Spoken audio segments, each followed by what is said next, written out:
ధర్మం దీపకాంతి లాంటిది. భగవాన్ రమణ మహర్షి మాటల్లో చెప్పాలంటే, ఒక దీపం వెలిగిపోవాలంటే తైలం కావాలి, వత్తి కావాలి.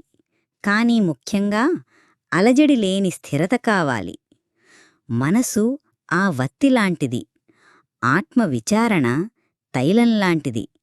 మనసు చంచలంగా ఉండగా ఎంత వెలుగు ఉన్నా వెలగదు. మహర్షి ఎప్పుడూ అంటారు, ఆత్మ విచారణే అసలైన ధర్మమార్గం. బయట శోధించద్దు, లోపలికి జాగ్రత్తగా చూడండి. అక్కడే వెలుగు ఉంది.